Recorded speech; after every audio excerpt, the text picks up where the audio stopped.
Okay, good evening, everyone.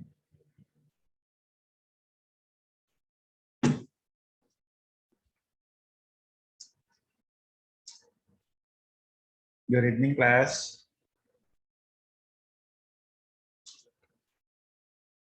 Good evening, sir. Good evening po, sir. Good evening po, sir. So here are our agenda for tonight.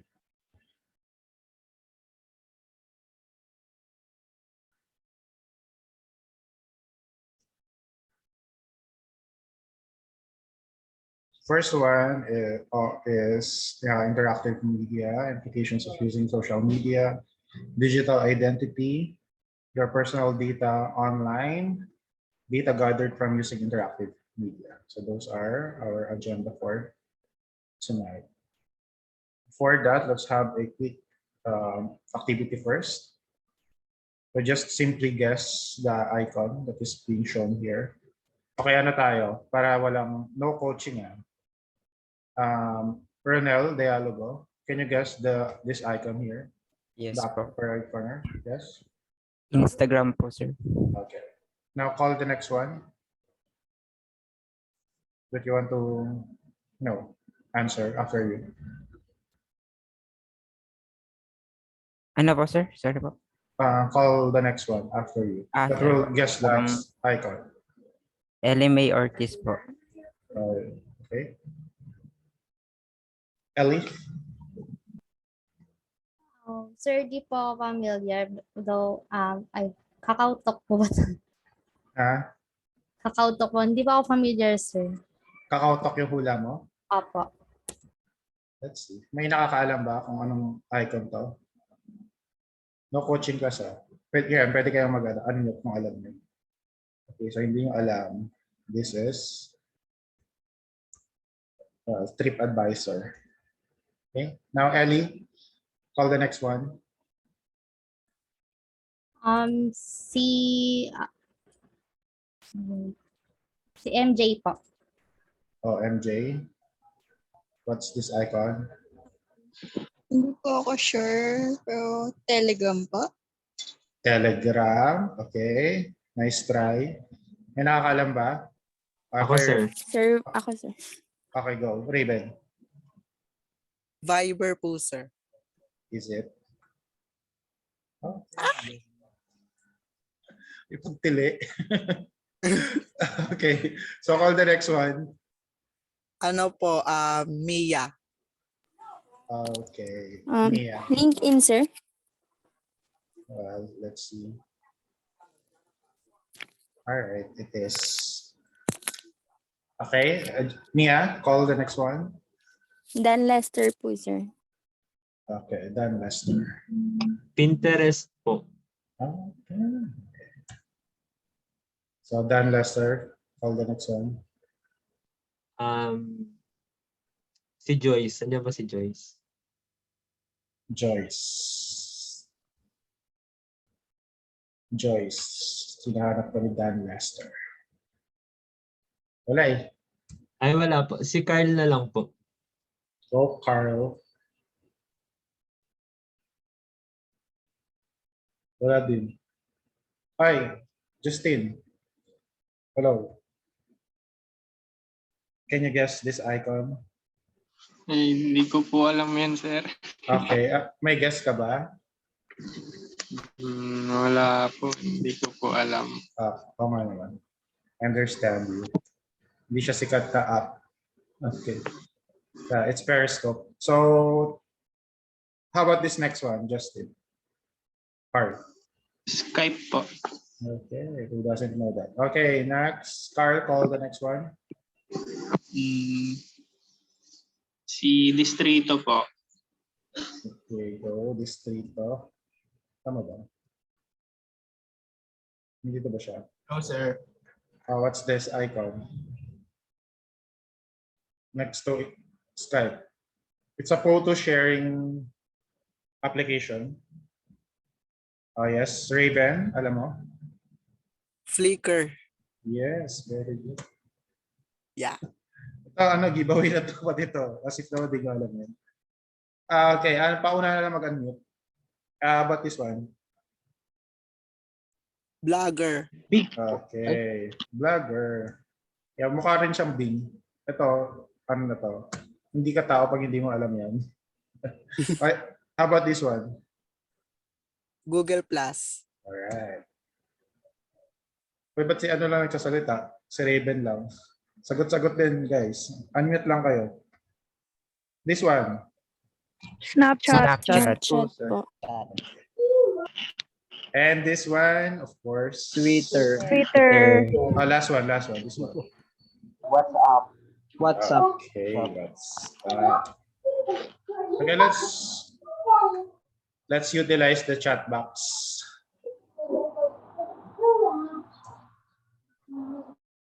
Okay, pakibura mo nga yan, Arvin. Nadudol mo yata. Paano ba burahin niya? Annotate. Undo. Tama ba? Okay. So there.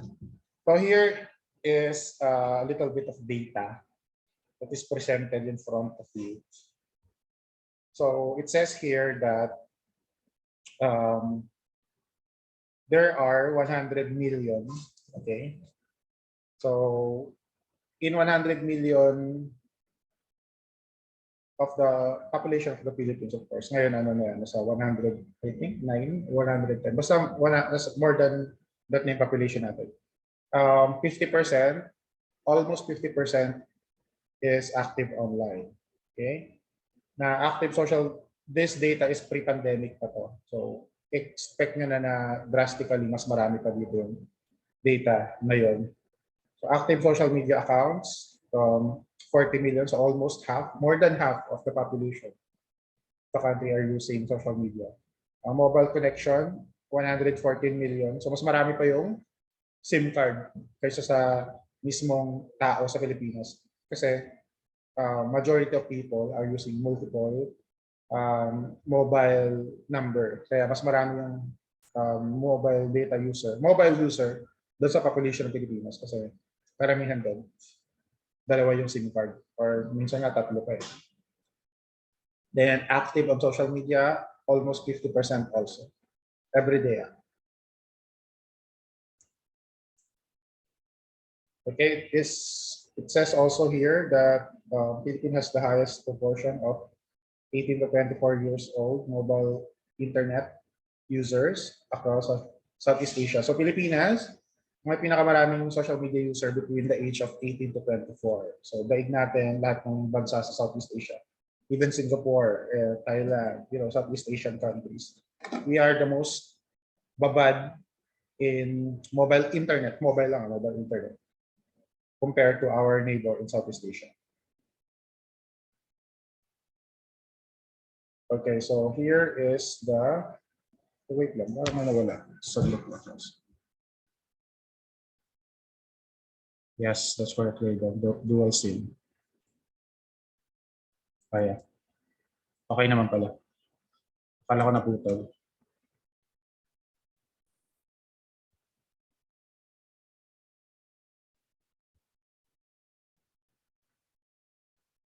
Okay, going back, let's have this particular discussion here.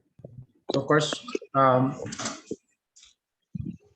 so last time we talked about different types of platform, okay, and user interface principles, and of course, one of the major categories of platforms, applications, or software is the interactive media, which is one of the an interactive media, which is the most famous, or yeah, one of the most famous is social media. So discussion question. Let's talk about the interactive media or social media itself. Real identity versus online identity. Is it the same thing? Now, do you lie when you are online?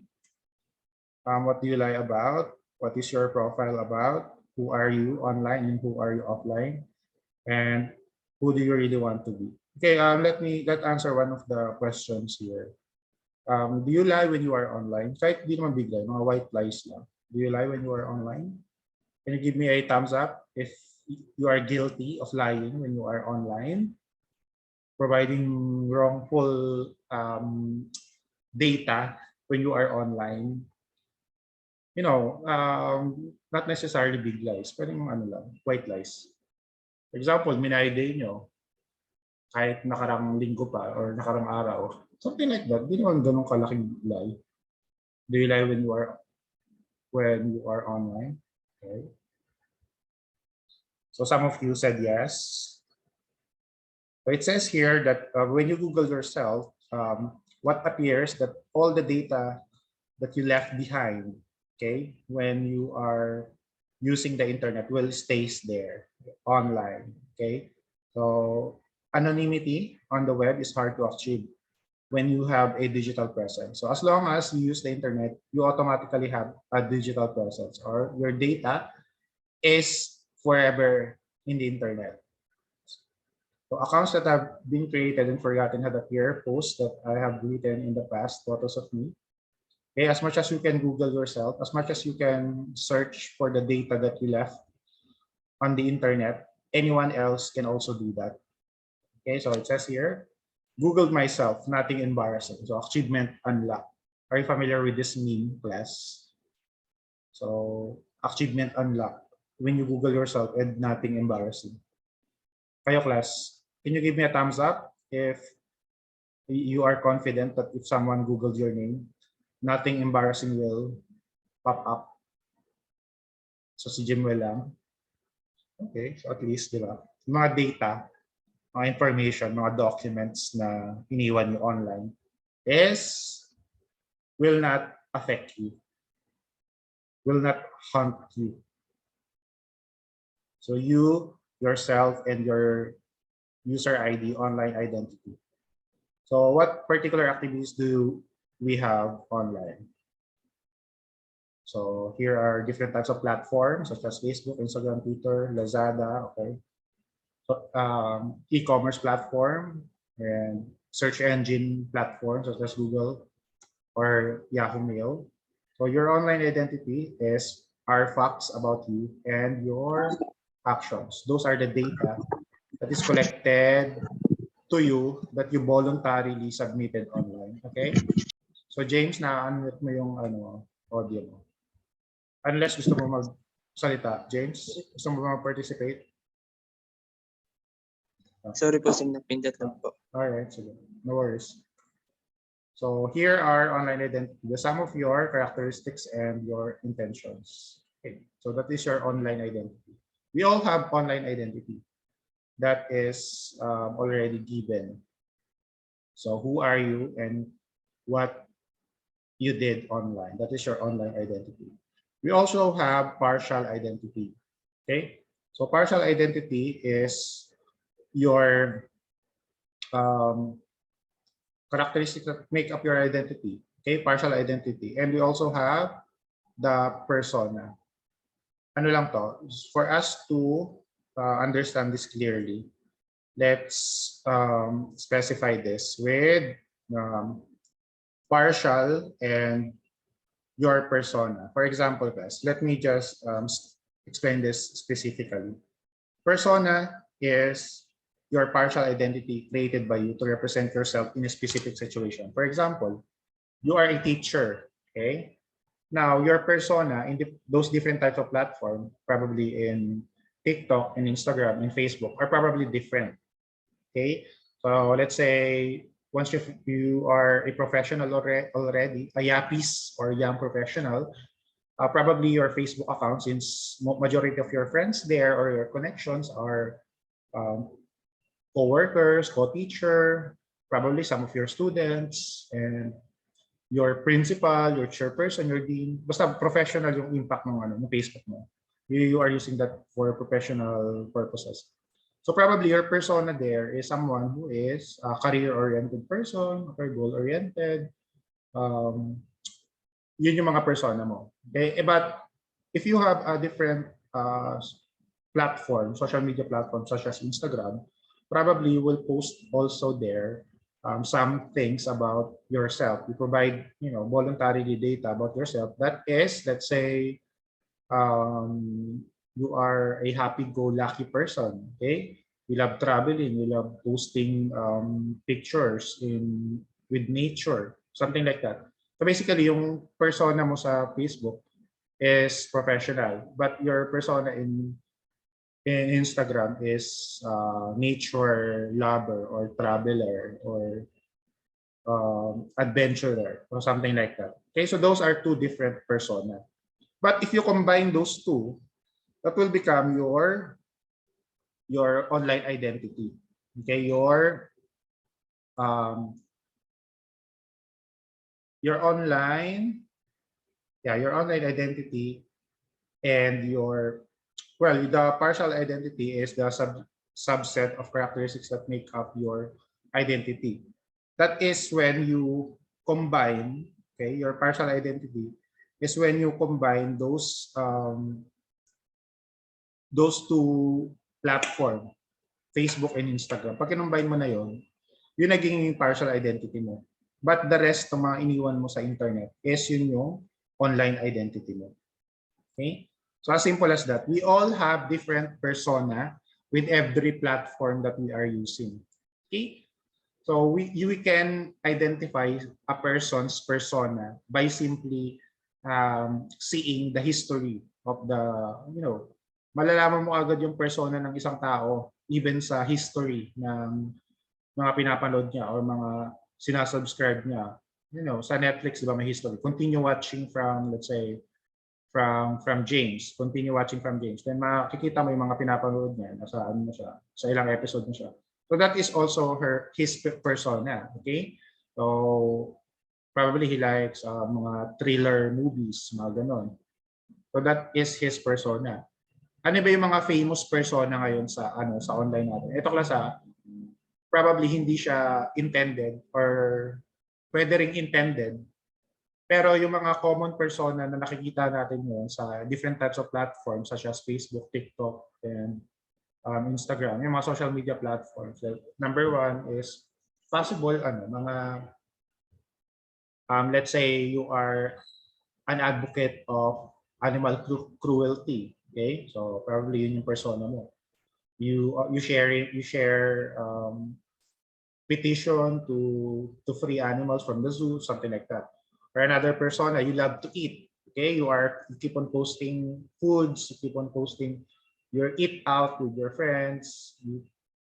Basta about sa food yung persona mo online. Sa isang platform na yun, not necessarily across all platform. Another persona that you might think of is, kayo class, mag-isip kayo ng mga persona na nakikita nyo in a particular platform. For example, persona na mahilig ka sa mga vintage culture or aesthetics. Okay? May 1980s, 1970s, or the 90s. So possible din yun. Or yung persona mo is of course, ano siya? Ano ka?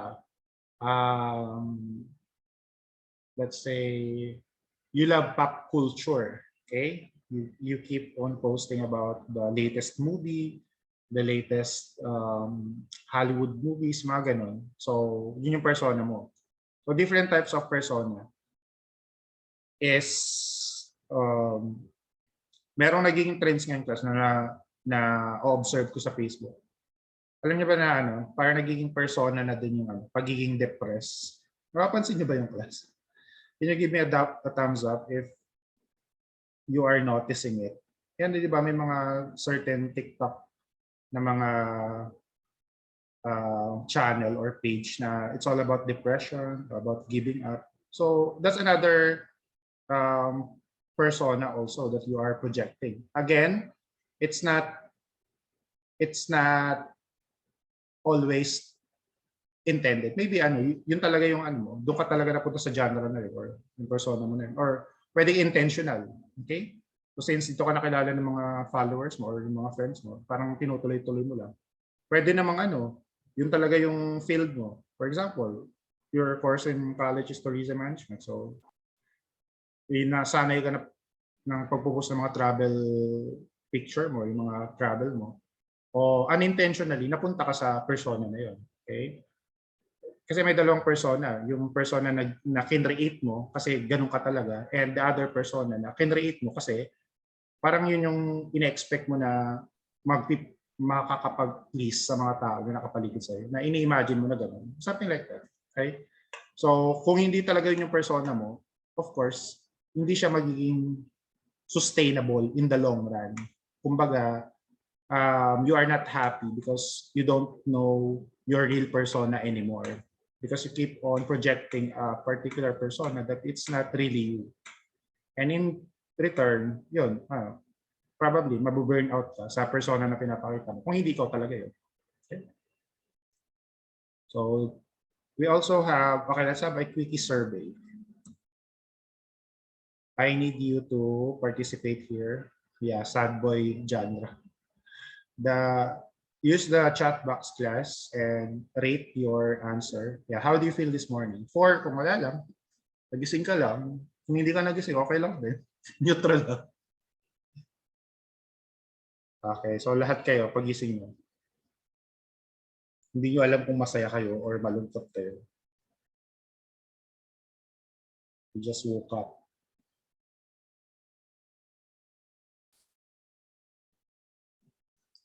Next is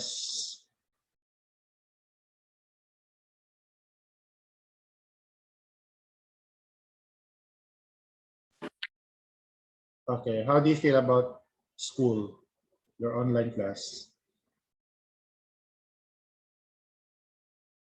Okay, so at least masaya kayo. Ay, malungkot pala yung malaking number. Akala ko masaya. Yeah, I cannot blame you for feeling that way. If I were on your shoes, it's really sad. Okay, so at least that's how you feel about your school.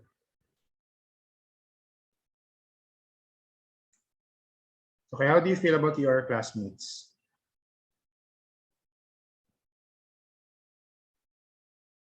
Kasi Raven, masaya siya sa inyo.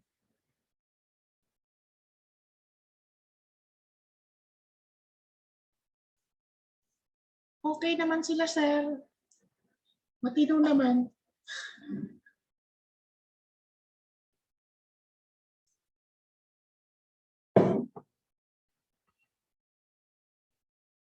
Next, okay, how do you feel about your friends?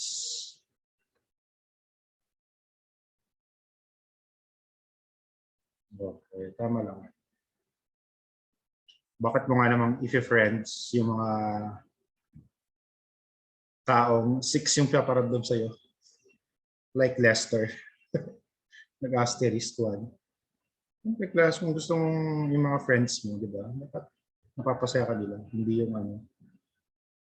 If friends mo sila, tapos 6, 7 yung pinaparamdam nila sa'yo.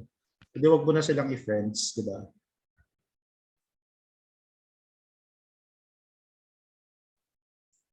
Okay, so how about this? How do you feel about yourself?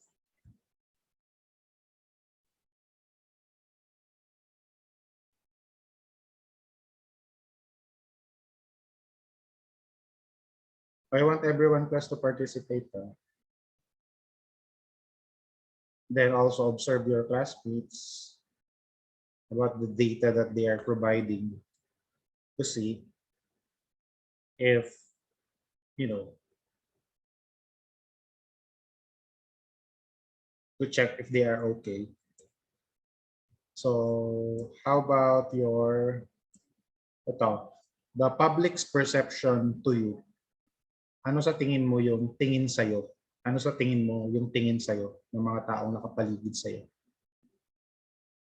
Probably in online or maybe in your community, in your house, with your relatives, etc. Kung 1, edi proud sila sa'yo. Or pag 6 or 7 or pag 4, wala lang.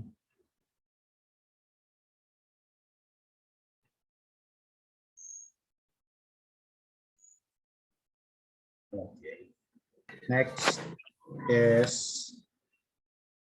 okay, ito naman yung ano sa tingin mo, yung tingin mo sa sarili mo.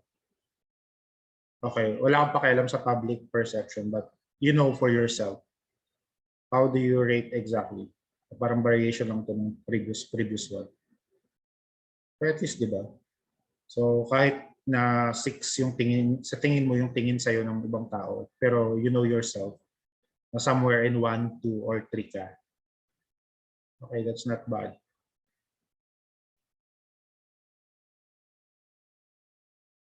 Next is, okay, how do you feel when you are in Facebook, online in Facebook? Ano yung nararamdaman mo pag nag-Facebook ka?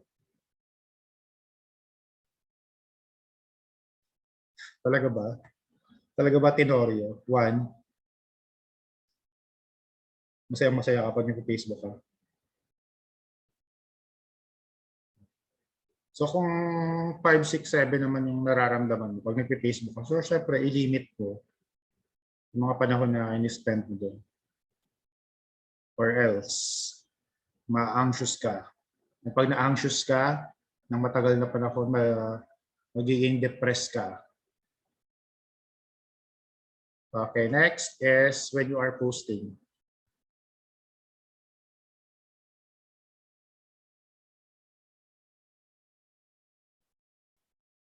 Yes. When you are posting online. Pag nagpo-post ka, 5 minutes after mag-post ka, anong nararamdaman mo? Excited ka ba? One for the views. Next is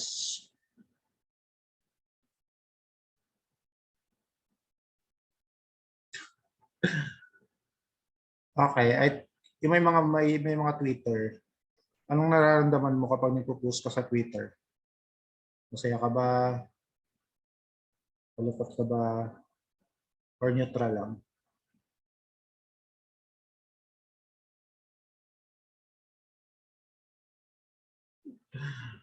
Okay, how about Instagram?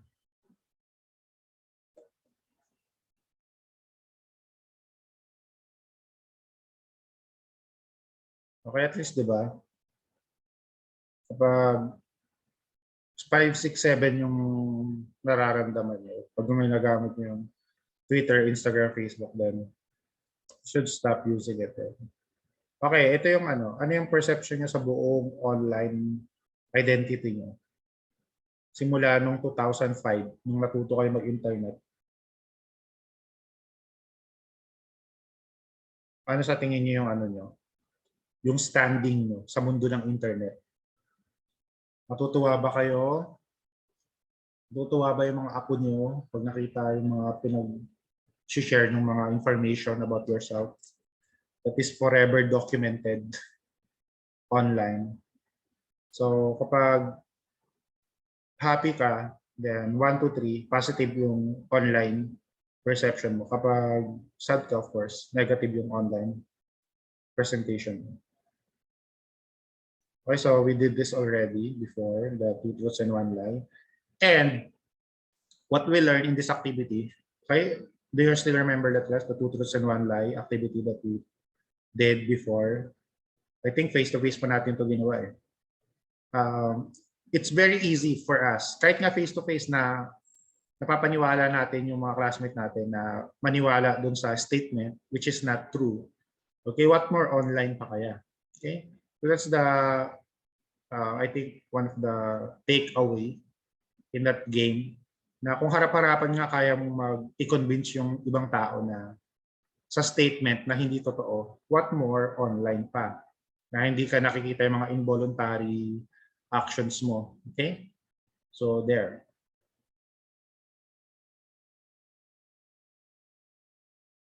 So yun. So of course, may natutunan naman kayo sa 2 truths and 1 lie activity na yun, na may mga statements na true pero made up. Akala mo true pero made up lang pala.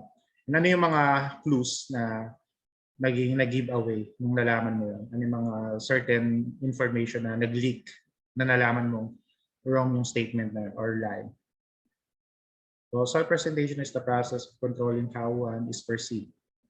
So you are, yung gusto kong i-highlight dito is the how you are perceived by others. How they perceive you, okay? By other people, and is the key to relationship inception and development. In order to construct a positive images, individuals selectively provide information. So ito yung, this is what makes those different types of platform unpleasant. Unpleasant to say the least. Okay, unpleasant, borderline toxic, because of the selectively provide information about themselves and cater this information in response to other feedback. So the reason why those different types of platform is unpleasant or makes you feel uncomfortable, because you subconsciously, whether you admit it or not, you subconsciously compare yourself into other people that you are seeing in those platforms. Okay, but the fact is they carefully selected those things that should be seen by other people. Okay, so that's what makes it unpleasant, those platforms, because of this phrase here, the selectively provide information about yourself.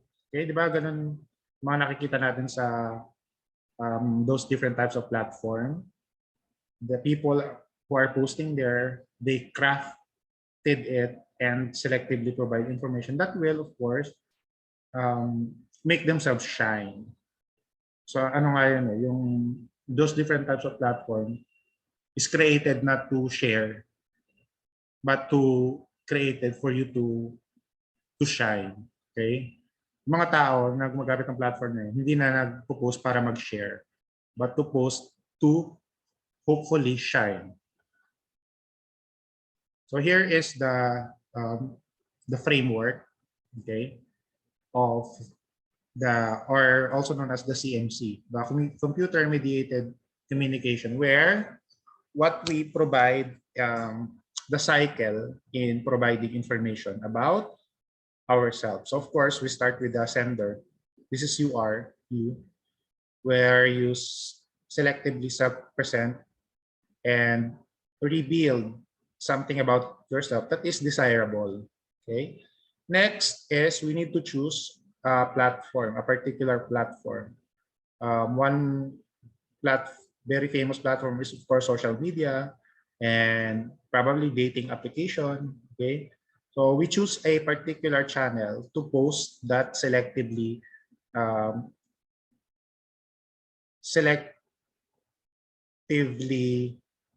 self-represent about yourself. Okay, so you choose a particular channel. So this is the platform, the channel where you post it.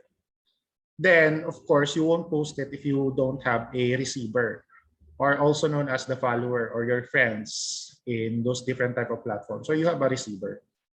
And tendency for that receiver is they will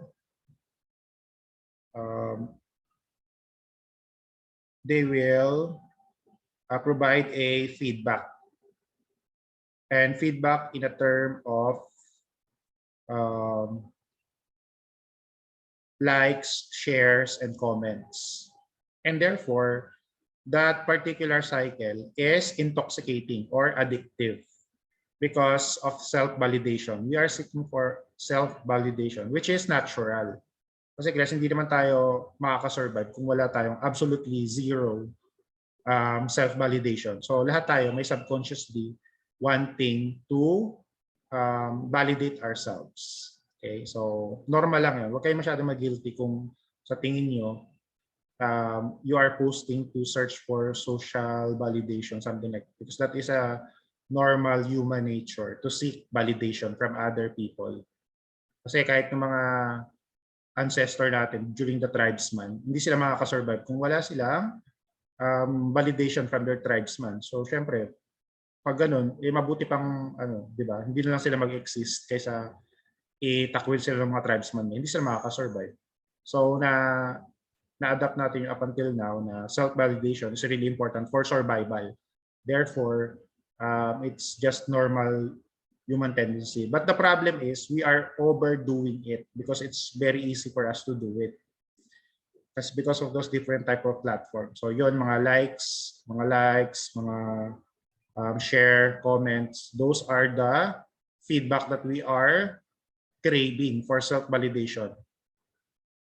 Therefore, the tendency, if we receive that, we will do it again. Okay? Because it feels good. Something that feels good, we most likely will do it again. So we choose the particular channel. Kahit sa My Day lang, pwede na maging channel yun. For our viewer, follower, or friends to see it, then of course, those heart reacts is what makes it addictive. Then tendency is we will do it again. Okay. So there, that is the CMC or the computer mediated communication. Okay, may tanong ba class before we proceed to the next slide? Can you give me a thumbs up if that is clear to you? Or you can also add something if you want. Okay.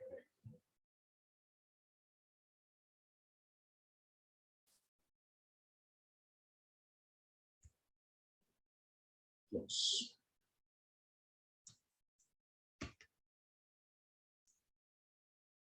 Okay, so here are the characteristics of CMC or computer mediated communication.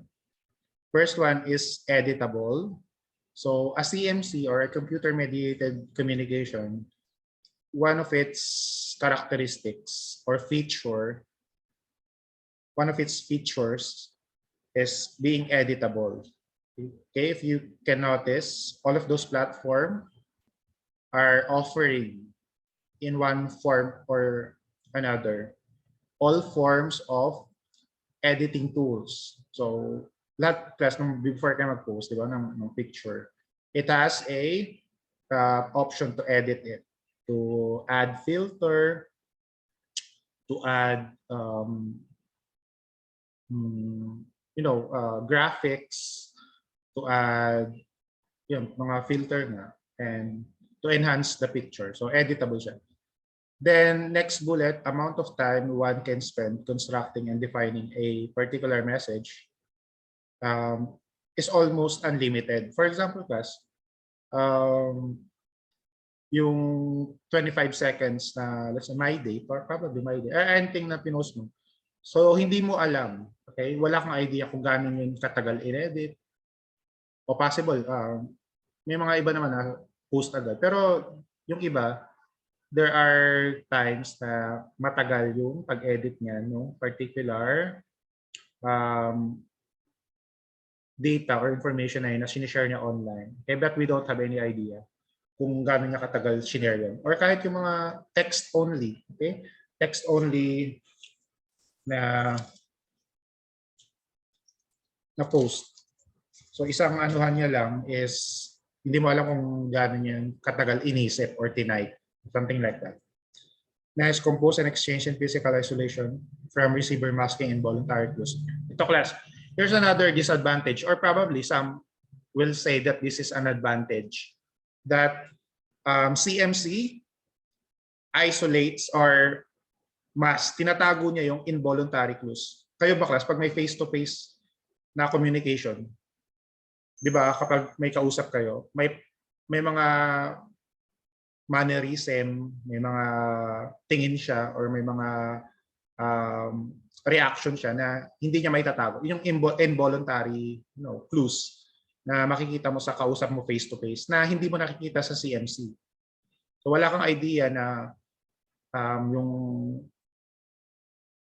yung receiver mo dun sa CMC na yon is nagbablush or kinikilig or nagtititili. Wala kang idea kasi nga tinatago niya yung involuntary clues because of the CMC kasi hindi mo naman makikita.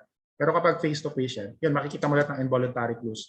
Makikita mo kung fidgety siya, nag-fidget siya, or nanginginig siya, or pinagpapawisan siya habang nakikipag-usap siya. So yun yung nawawala sa CMC or computer-mediated communication. So here, self-presentation and audience. So self-disclosure, inconsistent images. So sometimes there are instances na yung persona mo online, may mga time na naging inconsistent siya. So for example, in that particular platform, di ba, ano ka, let's say, mahilig ka sa meme, something like that, di ba, puro kalokohan ka lang. Then suddenly, nag-post ka ng mga petition for nature reservation, something like that. So may mga instances na gano'n. Celebrity culture reflect attention-seeking behavior. So this is also a known class that the Generation Z, okay? One of the things that they value the most is fame. They want fame more than money. They want fame more than good health. So mataas yung ranking ng fame sa mga new generation ngayon. And that's why there are, people will do anything about just to gain attention. So celebrity culture yung na po-promote ng CMC.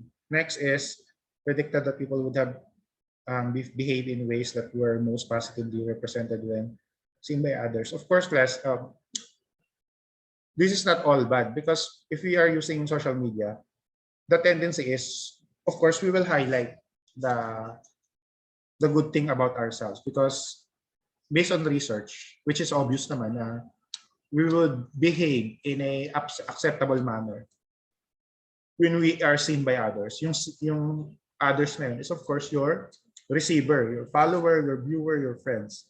Okay, the tendency is will act more pleasantly in around them. Okay, who can give your interpretation in this picture, guys? So there are two, pasensya na, medyo pixelated. You're the Facebook version of you versus the realistic version of you. Who can provide an interpretation of this picture? Yes, Raiden?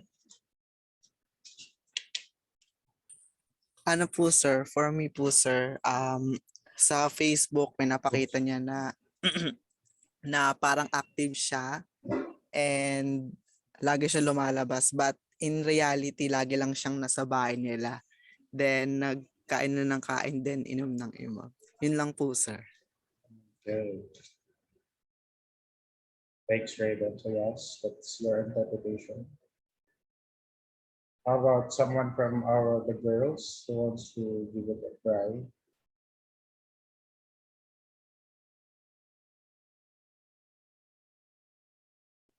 Wala na? Basta mag-interpret ng picture na to? Okay. Sir, ako po. Who is that? Lorraine? Sir, yung sa may social media po or sa Facebook, yung pinapakita niya po yung best version niya po, ganun. Then, pero in reality naman po is hindi po talaga yun yung pinapakita niya sa Facebook, hindi naman po talaga ganun sa real life po. Ayun po, sir. Yes. So, yung pinapakita niyo sa Facebook is different from real life. Okay, so probably kapag nakita niyo to sa Facebook, ano siya, rockstar, borderline, may sports, kaya Stigna Sports, which is skateboarding, and he is physically fit. Okay, it's like he's living the best moment of his life.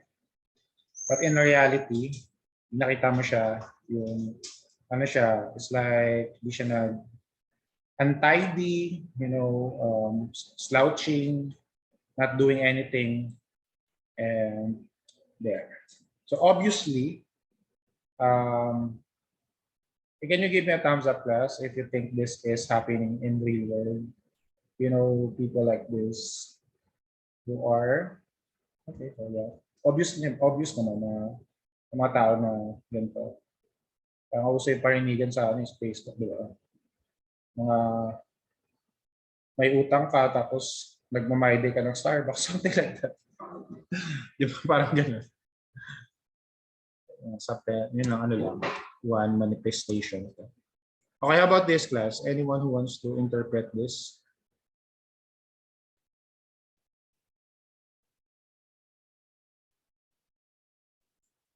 Interpret this in the context of the CMC with of course, the sender, which is you, the channel, which is the platform, the receiver, which is your viewer, follower, friends, and the feedback. You can explain this using the CMC, or the computer-mediated communication. Where is the CMC in this? Where is the receiver? Where is the sender? Where is the feedback? And what is the channel? Or ano lang yung interpretation, kahit wag na yun sa CMC. Okay, let's hear it from Alexandria Pilio.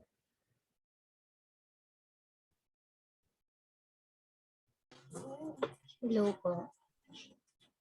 I think po yung sa shadow po, yung nasa likod niya po, yung parang social siya. Yun yung parang desired niya maging. Pero yung yung reality is katulad niya, naka-slouch lang siya. Wala siyang ginagawa para maging katulad siya nung dinidesire niya. Okay. Can you describe this person here, the one that is holding a book? Alexandria, but can you describe that?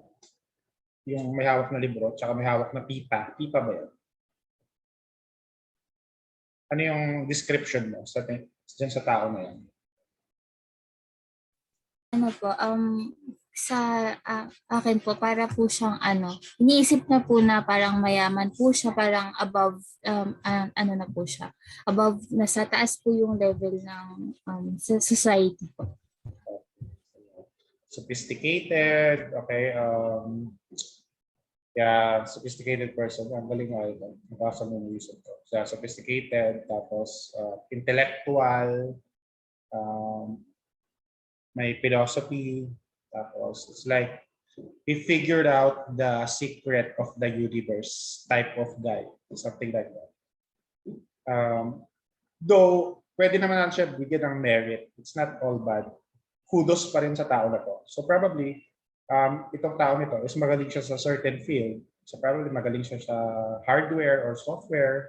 Okay, then yung channel na napili niya is yung, let's say, mga forum sites such as 4chan or Reddit, okay, mga forum platform natin, forum channel. Then he probably built a follower that, nilulook up siya kasi marami siyang technical knowledge about a particular hardware or software. Okay? So yung ini-imagine ng mga follower na is something like he really knows what he's doing. Okay? Something like, magkakaroon tayo ng picture about that particular person. Imaginary picture about that person. But in reality, probably this is what he looks like, or he's probably also depressed, which is yung pinapakita niya lang is yung is certain information about himself na he is intellectual and sophisticated. So ano ba yung mga tactics or nakikita natin na pinoproject ng mga tao when using this different type of platform? So corfing and bridging tactics. Corfing means that you are corfing from that particular group of people. You are denying, okay, certain group of people, certain person, certain place. You don't want to have anything to do with them. So, kumbaga, dinideny mo anything that has something to do with them. Kapag as friend ka ng someone that you know from that particular part of your life na ayaw mong maalala, hindi mo ina-accept, something like that, kino-corf mo. Okay? So, these are the common things that is happening, okay, in this different type of platform. Corfing. While the bridging is the opposite of corfing. Bridging is when you associate yourself to the glory or success of other people. Okay? For example, si Raybed, ano siya, top-notcher siya sa LET, top 1 siya. Tapos si Dan Lester, nag-selfie kay Raybed. Congratulations, Raven, for being a top-notcher in the 2024 licensure examination for teacher. I'm really proud of you. Something like that. Okay? Nag-selfie siya. So, ang tawag dun sa action na yun is bridging. Because you associate yourself to the glory of other people to also have a tendency to hopefully uplift your status. Kasi ano mo siya, related ka sa kanya or connected ka sa tao na yun. So yun yung bridging. Okay? And corfing naman is of course opposite. You don't want to have anything to do with that. Well, lahat naman tayo guilty dito. Kahit ako guilty ako dito kasi yung may isa akong estudyante na nag-top sa dietetics in nutrition licensure examination. Yan. Top 7. Dalawa sa student ko. Sa isang section na yun, dalawa nag-top. Top 3 tsaka top 7. So nag-post ako ng class picture namin, then kinongratulate ko silang dalawa for, So ang tawag doon is bridging because I associate myself to the glory of other people. Okay, so it's not always bad naman. So, possible naman na sincere yung intention mo. Okay, na to really congratulate them. But sometimes, yung ibang wala ng context na kahit na hindi naman talaga sobrang layo na, then you associate yourself pa rin. So yun na yung bridging tactics. Okay? Bridging is associating yourself to the glory and success of other people to uplift your status. Then another thing is the shy people feel more secure. Of course, involuntary clues nga, di ba, is being masked or napatago yung mga involuntary clues. Therefore, there are people who are, if they see someone, they are more likely to make a move online rather than in person. So shy people feel more secure because wala silang tendency na physically masaktan. Emotionally, baka meron, pero physically, may chance na hindi mo sila masasaktan. Okay, yun. So, self-confidence and social media interaction. So, there are also tendency na yung self-confidence mo is mag-i-increase when you are in different types of platform. Kasi nga, di ba? High ka lang. Then,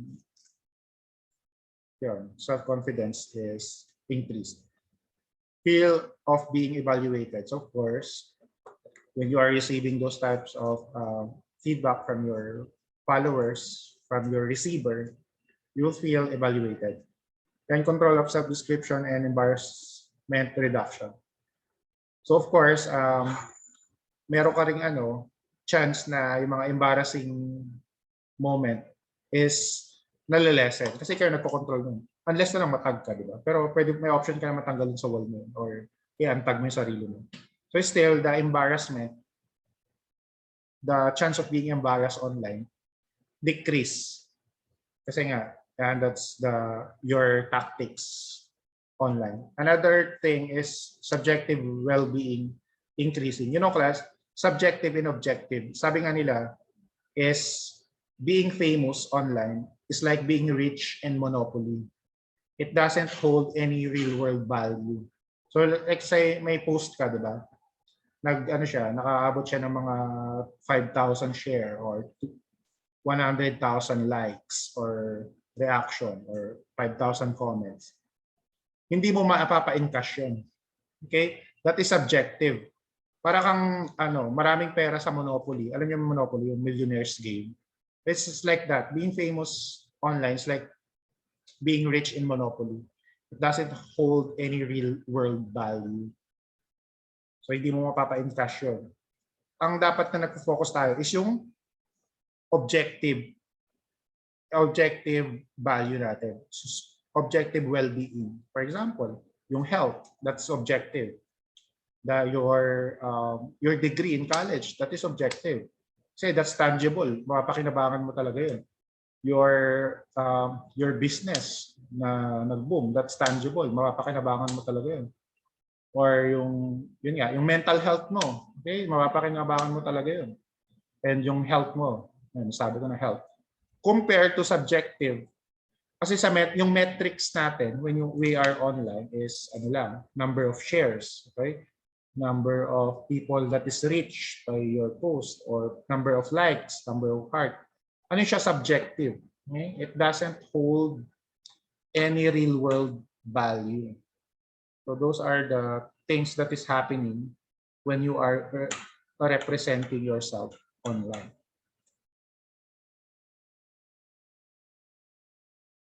So what would you do, class, to avoid those unpleasantness when you are in the realm of those different types of platform? So you should ask yourself. First one is, of course, smart sharing. And before you post, you ask yourself, is this post necessary? Is this story necessary? Okay, tanong mo. Okay lang yung mag-post ka siya, of course, once in a while, para ma-update yung mga, kaya nga status update, di ba? So, you ask yourself, is this post or story necessary? So, if you think na hindi naman siya necessary, then huwag nyo lang i-post.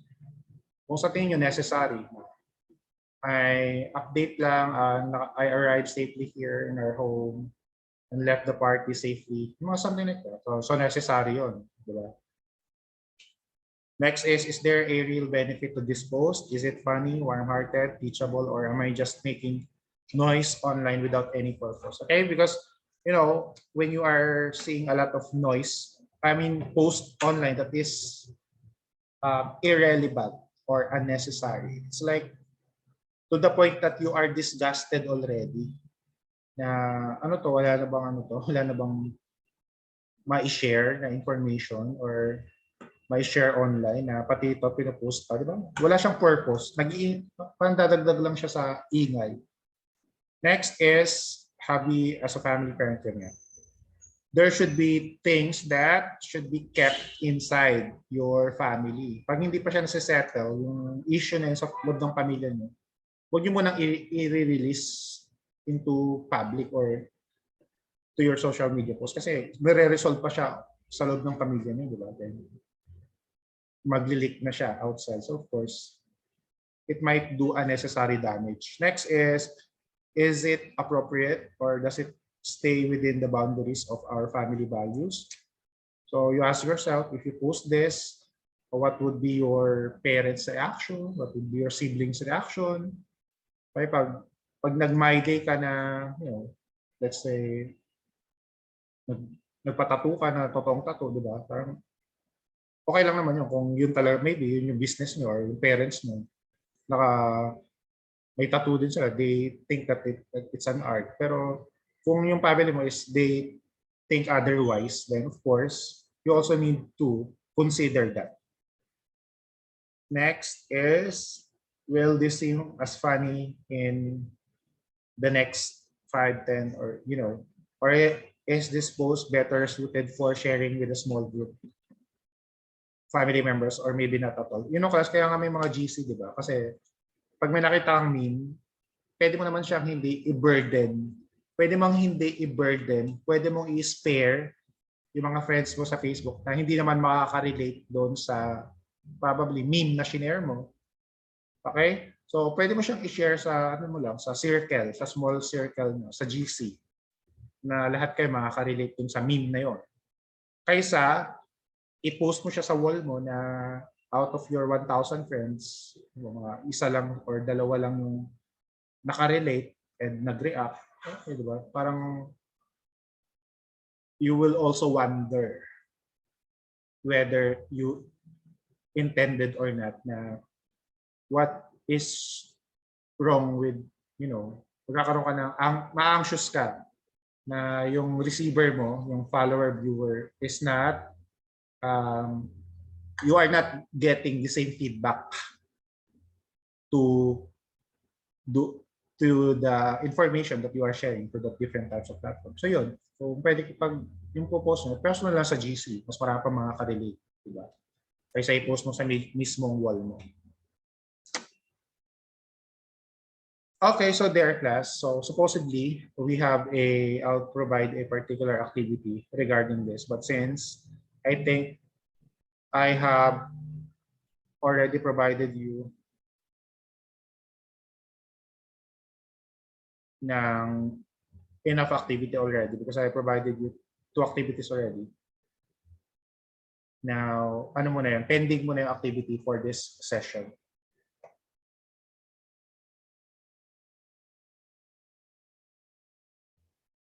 Okay, so yeah. Yeah, I agree to that interpretation, Aaron. It's like motivational something siya sa online, but in reality, nag-struggle din siya. Okay, so there class, do you have any question for today's discussion?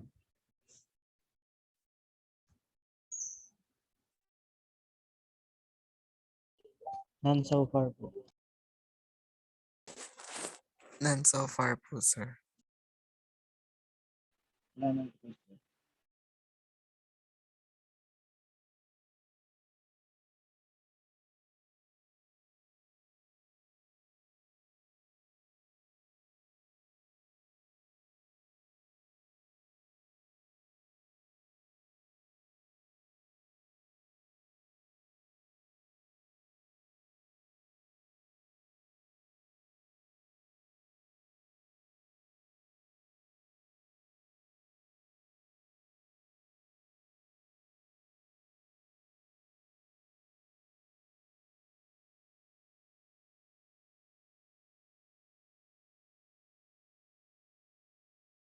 Pasensya na guys, may dumaan lang na multo.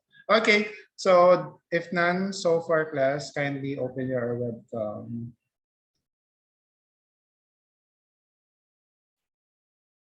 And click the upper right corner of your screen. And let's choose a particular virtual background.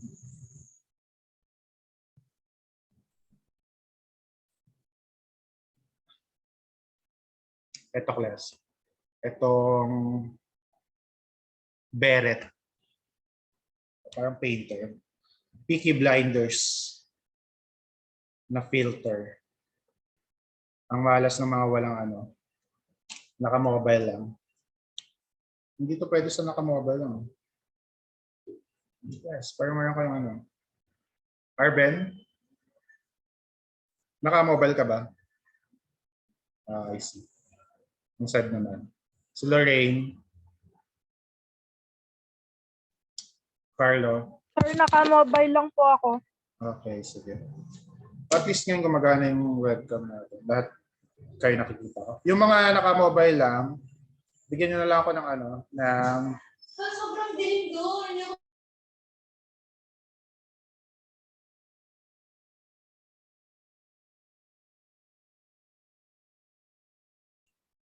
okay. Sorry. Makulit na dumadaan. The tada or the confetti icon. For yung mga nakamobile lang. Yan. 1, 2, 3, smile.